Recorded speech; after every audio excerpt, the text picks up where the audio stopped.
kumwogopa Allah katika maisha yako, kuna kumwogopa Allah katika dini yako, kuna kumwogopa Allah katika familia yako, kumwogopa Allah katika kazi yako, kumwogopa Allah katika kutembea kwako, kumwogopa Allah katika kuzungumza kwako na waumini. Hiyo yote ndiyo nini? Ndio ucha Mungu. Ucha Mungu si kuswali sala tano peke yake. Iko utaqwa fil ibada wa taqwa fil muamala. Kuna takwa kumwogopa Mola katika ibada, kuna kumwogopa Mola katika maisha yako unapoishi na wanadamu wenzako. Wapendwa katika imani, khutba ya leo insha Allah kwa tawfiki ya Mola tutazungumza ama tutakumbushana haula asbabu rizqi min al-Qur'an, sababu ya kupatikana riziki katika Qur'an. Hii riziki hii ni sababu gani, ni vitu gani tukifanya riziki tutaipata kiurahisi? Ni vitu gani tukifanya riziki zetu zitabariki? Nadhani tukisema riziki kila mtu anaelewa. Riziki ni nini? Maana wengine riziki wanaelewa kwa vibaya. Tutaeleza riziki. Wewe ukiwa wataka mke kuoa pia na hujapata, ni riziki hiyo hujaipata bado. Hata tupeleke kwa upande wa huko mbali kidogo ndio mtaelewa vizuri. Tukileta hapa penye akili za wengi zinaelewa hapo. Riziki, una mke wewe, una bahari wataka kuoa na Allah hajakufikia, ni riziki hiyo hujaipata. Kwa hiyo ufanye nini ili hiyo riziki uipate? Kwa hiyo riziki ni kila jambo ambalo kwamba utakuwa Mwenyezi Mungu Subhanahu wa Ta'ala amekujalia. Si kula peke yake. Sisi waumini tumechukua riziki ni kula tu. Riziki ni mambo mengi sana. Sasa tutazungumza asbabu za kupatikana riziki kwa mujibu wa Qur'an. Mwenyezi Mungu Subhanahu wa Ta'ala anasema ومن يتق الله يجعل له مخرجا ويرزقه من حيث لا يحتسب. سبب الأول من أسباب الرزق التي ذكرها القرآن. سبب ya kwanza katika sababu ya kupatikana riziki ambayo kwamba imetajwa katika Qur'ani tukufu, tuambiwa ni at-taqwa Allah, kumwogopa Allah Subhanahu wa Ta'ala. Kumbe tunapomwogopa Allah Subhanahu wa Ta'ala ndio sababu ya sisi kufunguliwa riziki zetu, ndio sababu ya riziki zetu kuzipata kwa njia rahisi na kwa njia nyepesi na kwa ulaini. Ndio Mola Subhanahu wa Ta'ala anasema waman yattaqillaha yaj'al lahu makhraja. Yoyote ambaye kwamba atamwogopa Mola Subhanahu wa Ta'ala, basi Allah Subhanahu wa Ta'ala atamtolea njia. Yaj'al lahu makhraja, Mwenyezi Mungu atamfungulia njia kwa kule kumwogopa kwa Allah Subhanahu wa Ta'ala. Wayarzuquhu min haythu la yahtasib, vile vile Mola Subhanahu wa Ta'ala atamruzuku kwa njia ambayo kwamba hukuitarajia. Na kumwogopa Allah, Mwenyezi Mungu atakuruzuku kwa njia ambayo kwamba hukuitarajia wewe muumini. Chochote kile ambacho kwamba ulikuwa unakihitaji katika maisha yako, hiyo ni riziki. Na umeona kuna uzito kupatikana, shikana na haya mambo ambayo kwamba tutaelezea leo. Uangalie yatafaulu kupatikana au hayatafaulu.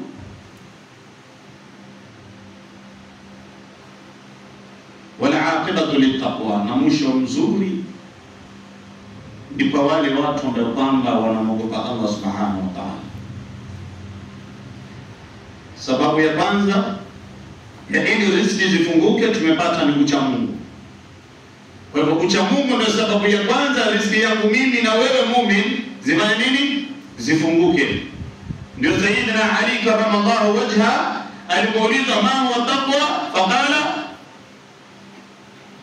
Sayyidina Ali akasema ni kufanya nini? Ar-ridha bil qalil wal istidad li yawm ar-rahim.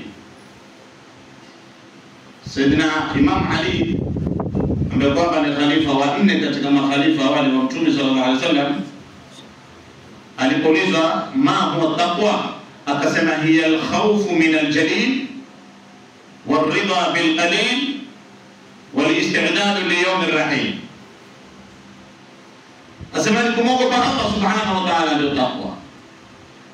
Kisha wal-ridha bil-qalil, kuridhia kile Mungu alichokupangia kidogo. Wal-istidad li-yawm ar-rahim, uwe na maandalizi ya siku ya kuondoka kwako katika hii dunia. Si ukae tu wewe kama ng'ombe na punda na mbuzi. Mimi na wewe ni wanadamu, tumepewa akili. Baada ya kupewa akili, tumepewa neema ya kuweza kuwa Waislamu. Mimi na wewe, hii ni neema Allah subhanahu wa ta'ala ametupa. Ili tuwe Waislamu, hii ni neema tumepata. Neema hii tuitumia vipi? Hii neema lazima ujipange katika ibada zako za kidunia, ujipange katika siku ya Rahim, siku ya kuondoka kwangu mimi. Nitaondoka duniani vipi? Nilipoletwa duniani mimi nilikuwa nazaliwa, nimetoka katika tumbo la mamangu ili hali nalia. Kila mmoja wetu hapa alipozaliwa alitoka kwa mama yake akiwa analia. Ndio mashaikh wakasema jipange siku ya kufa kwako watu walie. Wewe uliingia wanalia. Sasa siku wewe unatoka watu walie. Yani umefanya amali, unaishi na watu vizuri, mpaka kila mmoja anahuzunika kwa kifo chako, mpaka kila mmoja anasikitika kwa kuondoka kwako. Ndio siku mmoja katika mashaikh alifariki baada ya posti. Aliposimama shekhe kumzungumzia yule aliyefariki, alisema leo hajakufa shekhe, bali wamekufa wengi. Akasema huyu bwana alikuwa yeye unamwona kama yeye, lakini kuna watu wengi walikuwa wanaishi kwa sababu yake. Kwa hiyo ni watu wengi ambao kwamba walilia kwa kifo cha shekhe kama yule. Kwa hivyo wewe na wewe utakapokufa utaliliwa na bibi yako na mamako tu kwa sababu wamekuzoea, ama kuna majirani ndio watalia kwa sababu ulikuwa mtu mzuri. Hiyo ndio takwa. Ama kuna watu kazini watakutamani mpaka kuondoka kwao duniani. Hiyo ndio takwa. Yani kila wakikaa wanakumbuka, hapa tulikuwa na supervisor, Allahu Akbar, tutamani arudi. Hapa tulikuwa na manager, tutamani arudi. Bwana tulikuwa na bosi kabla ya kampuni ya kuridhiwa na watoto wake, alikuwa bosi, Mwenyezi Mungu amekebema. Ilikuwa furaha ya watupeleka vizuri. Ikiwa utatajika kwa hivyo, basi wewe umefaulu fi dunia wal akhirah. Lakini ukitajika kinyume, umefeli hapa duniani, kaburini na kesho siku ya kiyama. Kwa hivyo jambo la kwanza ni takwa, tushikamane na takwa, ucha Mungu, ili riziki zetu zipatikane kwa wepesi. Wa sababu thani, sababu ya pili, wa ad-du'a, ada'u salat. Asema ada'u salat. Sababu ya pili ni kutekeleza swala. Innaha min ahammi arkan. Hakika swala ni mmoja katika muhimu sana ya nguzo za Kiislamu. Wala budda likulli muslimin an yaquma biha, na hakuna budi kila Muislamu awe ni mwenye kusimama nayo hii nguzo ya swala. Yaqulu Allah Ta'ala, Mwenyezi Mungu Subhanahu wa Ta'ala anasema wa'mur ahlaka bis-salat wastabir 'alayha la nas'aluka rizqan nahnu narzuquka wal 'aqibatu lit-taqwa. Sababu ya pili ili riziki zipatikane kwa njia nyepesi ni kusimama na swala. Ni uwe utasimamisha swala. Tena utaswali peke yako. Siku hizi ibada zetu twaswali wanaume. Nyumbani kwetu katika familia zetu watu hawaswali. Mimi naswali, mke wangu haswali. Mimi naswali, wasichana wangu hawaswali. Mimi naswali, vijana wangu hawaswali. Ndio swala siku hizi lipo. Anaswali baba peke yake.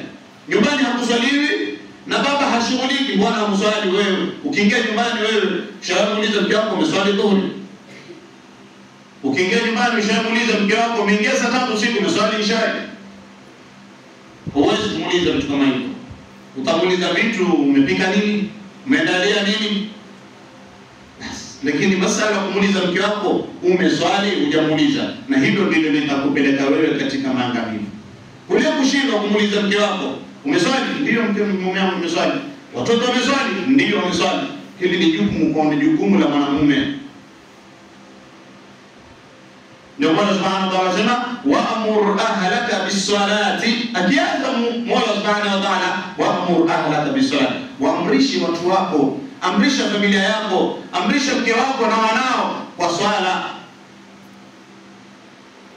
Wastabir alaiha, na uwasubirishe juu ya hiyo swala, kwa sababu swala si jambo lepesi. Wewe kuamka alfajiri maji baridi kutawadha si jambo dogo. Wewe kuamka alfajiri maji baridi kuoga ndio utawadhe uswali ni jambo lataka subra ya hali ya juu. Ndio kaambiwa wastabir alaiha, uwasubirishe hiyo familia yako katika mambo mazito kama hayo. Kwa hiyo tulipopewa amri ya kuamrisha familia zetu kuswali, kisha tuwasubirishe familia zetu kutokamana na mambo mazito, kutawadha, kuamka usiku, ni mambo atakasubra hali ya juu, tuwasubirishe. Kisha baada ya Mola kusema hayo, akasema la nas'aluka rizqan. Ndio Mtume Muhammad sallallahu alaihi wasallam, hatukuombi riziki sisi. Ndio Mtume Muhammad, la nas'aluka rizqan, hatutaki riziki kutoka kwako, nahnu narzuquka, sisi tutakuruzuku wewe. Mola mwambia utakaposwali wewe Muhammad, uamrishe na mabibi zako na watoto wako waswali, basi hatutaki riziki kutoka kwako, sisi ndio tutakupea wewe riziki. Mola Subhanahu wa Ta'ala na Mtume Muhammad, nahnu narzuquka, sisi tutakuruzuku. Wal ibratu bi'umumi al-lafzi la bi khususi as-sabab. Wanazuoni wa ulumi al-Quran wanasema mazingatio ya aya huangaliwa imeenea ama haiangaliwi nani ameshukishiwa. Limetuhusu hili jambo, ilishuka kwa Mtume Muhammad sallallahu alayhi wasallam. Je, la tuhusu? Sisi la tuhusu, kwa lazima tulifanye. Nahnu narzuquka wal aqibatu littaqwa, sisi tutakuruzuku. Kwa hivyo sababu ya pili ili Muislamu apate riziki kwa njia nyepesi ni kusimama na swala tano. Kwa hivyo unaposwali swala tano, kabla hujaenda kuipata pepo, kwanza utapata riziki kwa njia nyepesi hapa duniani. Nimeshikana na ile khutba ya wiki, tukasema sisi tusifikiri tu kwamba tunaposwali, tunapotoa sadaka, tunapofanya khairati malipo ni siku ya kiyama. Malipo ni hapa duniani. Kwanza tunalipwa hapa duniani, kisha siku ya kiyama tena ni malipo makubwa, lakini malipo madogo yanaanzia hapa duniani. Kwa hiyo unaposwali ni sababu ya riziki kwa nyepesi kwangu mimi na kwa wewe muumini. Kwa hiyo swala tano ni muhimu. Hata katika mitaa mara nyingi tukizungumza mitaani kule, hata nyinyi pia utasikia watu wanaelekeza vidole sana, mbona Waislamu wa Somali pesa zao nyingi? Mbona wa Somali? Utaona tukiangalia kwa juu na tukiwadhania waumini wenzetu khairi, tutasema ni kwa sababu wanasamisha swala tano. Siku zote dhannu bil mu'minina khairan. Mtume sallallahu alaihi wasallam anasema wadhanieni waumini wenzenu khairi. Wadhanie waumini khairi.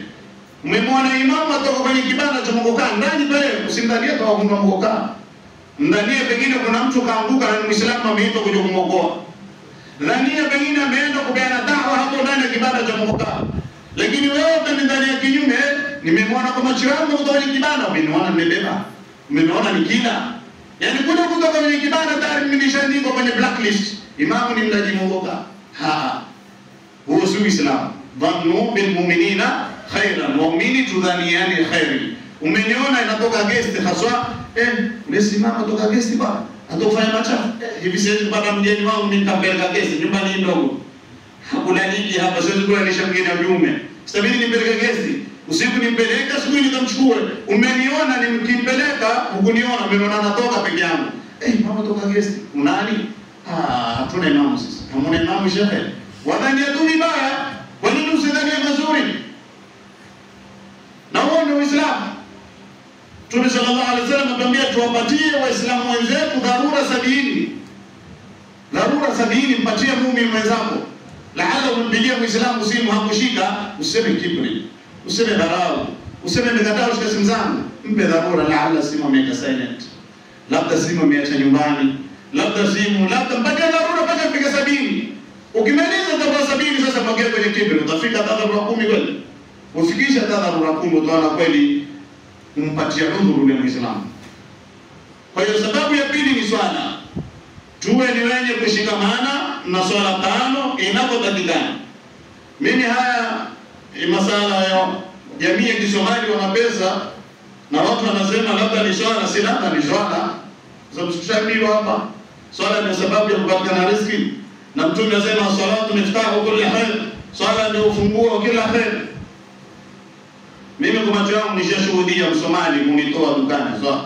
Bana time imeisha na kuswali, siuzi. Kumeadhiniwa anawaambia watu bana siuzi, naenda kuswali, kisha mtu wake ruzukiwa wewe wakasirika, wamwonea wivu, wamwonea jealous. Mimi na wewe hatuwezi kufanya hivyo.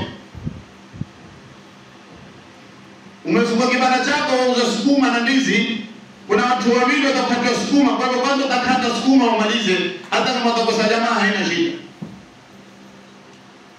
Lakini watu wapo wenye imani, mtu anafunga kazi na anawaambia watu mimi siwauzii. Hilo niliona ni mboma changu isilipa. Watu zaidi ya 3 akawarudisha, anaambia sasa hivi mmeadhiniwa mimi naenda kuswali. Nisubirini nikirudi kuswali nitauzia. Hili swali unauliza kila siku, wewe umeharibu programu gani yako kwa sababu ya swala? Programu gani yako umeshaharibu kwa sababu ya swala? Wacha ya kupata pesa, hata ya kukaa kuja story maskani. Imeadhiniwa mmeka maskani kwa story, kwanza utamaliza story zako, kisha ndio utakimbilia kwenye swala. Ni kunapoadhiniwa wewe uache kila kitu, uende msikitini kwa ajili ya ibada. Unapoadhiniwa uache kila kitu, uitikie mwito wa Allah subhanahu wa ta'ala. La kusikitisha mtu kwa mpaka msikitini ameingia. Kushadhiniwa, ametawadha, ameingia, kuingia amepigiwa simu, atatoka na atashika simu. Haya ni makosa makubwa sana, kushika simu na uko ndani ya msikiti. Na umeitwa na Allah, ukaweza kugeuza ule mwito wa Allah, ukamsikiza mwingine kiumbe.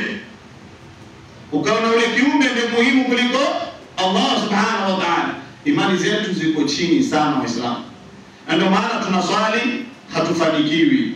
Tunaswali riziki hazifunguki. Tunaswali mabaya tunafanya. Tunaswali bado tunapigana. Tunaswali bado tunasengenyana. Lakini as-salatu tanha 'anil fahsha'i wal munkar. Swala ni kukataza mabaya na munkar. Mbona sisi tuswali alafu bado tufanye mambo mabaya? Mbona sisi tuswali bado tufanya munkar? Ni kwa sababu ile ombi ya msikitini, ile swala tunaswali adi, ni ada, jambo la kawaida hili. Hatuswali ni ibada. Hatuswali ni amri ya Allah, tunahamu na Allah subhanahu wa ta'ala. Imani zetu zilipofika, mtu anaingia msikitini hapa msikitini. Wataswali Jumaa, wataswali nyingine kwa kawaida. Na akapigiwa simu adhuhuri baada ya dakika 5 kuswaliwa. Apigwe na mtu simu, mtu mheshimiwa, atatoka msikitini. Atarudi swali baadaye. Mungu mmoja msikitini, mimi nishaona hapo kama swala yakimiwa na simu yaita hapa msikiti huu. Swala yakimiwa, wacha kumeadhiniwa. Swala yakimiwa katika swala. Yeye ndiye amepigwa simu, anatoka nje na akakosa raka moja. Kisha tutataka swala hii tubadilishe sisi. Kisha tutataka swala hii tulete riziki. Kisha tutataka swala hii tukataze munkar. Mtume sallallahu alaihi wasallam anasema Muislamu au muumini anapotoka nyumbani kwake anaelekea msikitini kwa sababu swala huwa fi swala. Wewe tayari kwenda na swala. Kwa hiyo hadithi hii inaonyesha ukatoka nyumbani kwenda msikitini, eka simu silent kabisa. Sumeteni na msikitini, piga silent, eka flight mode, achana na namba simu. Sahihi niko katika cheni ya Allah subhanahu wa ta'ala. Niko katika msururu, njia naelekea kwenye ibada ya Allah, sitaki kuharibu hapa mazungumzo yangu na Mwenyezi Mungu, ingie simu katikati ama mingie kitu kingine katikati.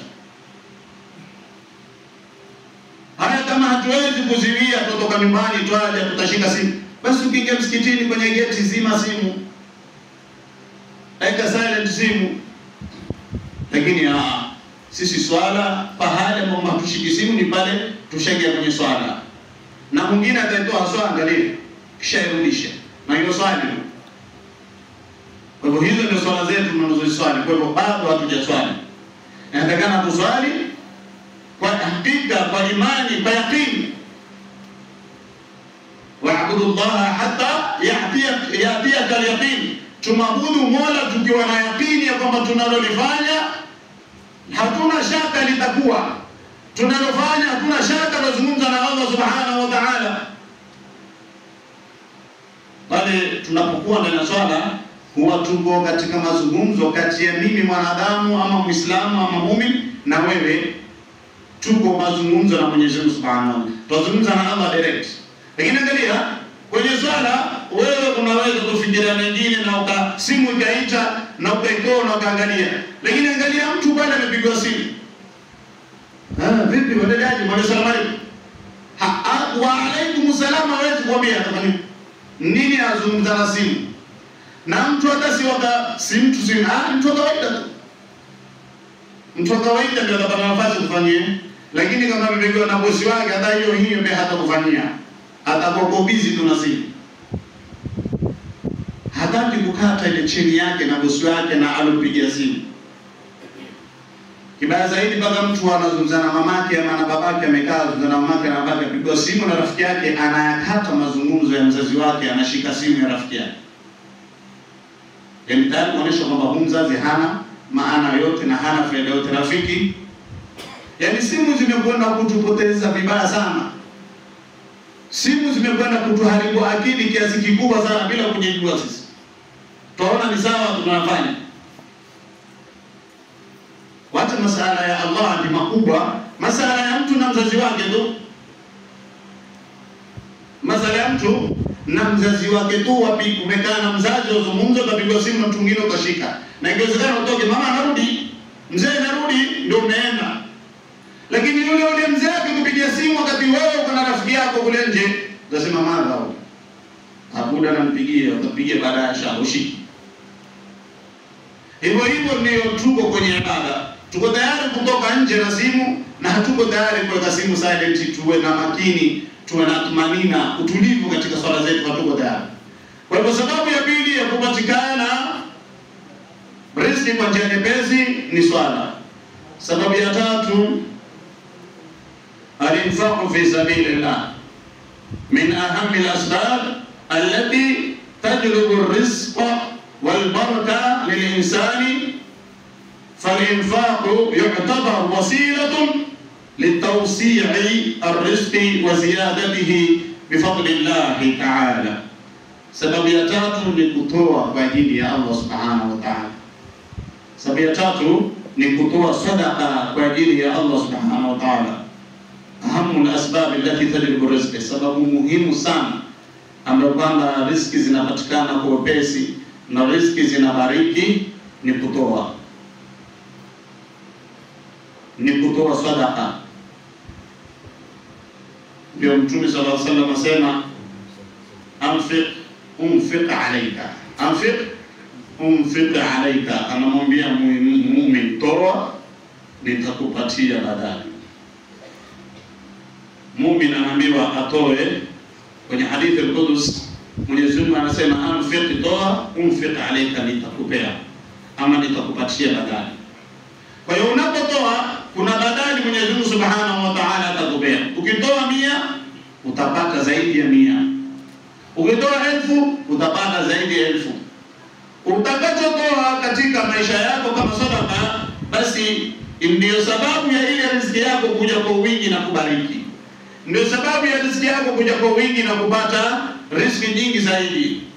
Kwa hivyo sadaqa pia ni moja katika asbabu za kutoa ya kupatikana riziki. Unapotoa sadaqa inakuwa ni sababu ya riziki yako kupatikana kwa njia nyepesi bila ya shida. Ndio Ibn al-Qayyim al-Jawziyyi rahimahullah ta'ala, Imam Ibn al-Qayyim alisema arba'atu tajlibu ar-rizqi, mambo manne yanavuta riziki. Arba'atun tajlibu rizqi, mambo manne yanavuta riziki. Jambo la kwanza akasema nini? Akasema qiyamul layl. Jambo la kwanza ni kusimama katika swala ya usiku. Qiyamul layl, kusimama swala tahajjud, swala ya usiku. Ama ukasimama kuswali salatu witri usiku. Unajua wengi katika Waislamu wanajua usiku ukiamka swala inaswaliwa ni tahajjud. Unaweza lala ukaamka kuswali tahajjud. Na unaweza lala ukaamka kuswali witri. Hizo witri pia na sana mtume kuswali witri. Swala qiyamul layl, swala ya usiku ni witri. Mtume aliswali witri sana kila siku.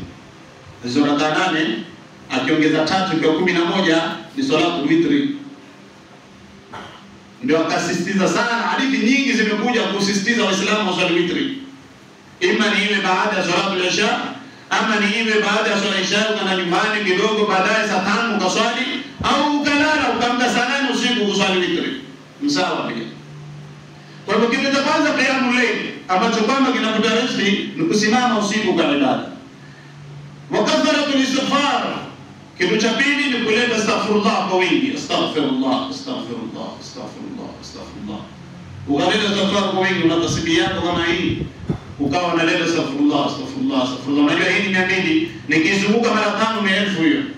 Nikizunguka mara 10 2000. Hiyo ndio hesabu yako. Unaeleza astaghfirullah, astaghfirullah, astaghfirullah. Wewe kazini, nyumbani. Ikiwa una haya kubeba hii hataonekana mimi ni Muislamu. Anachukua kile siku hizi.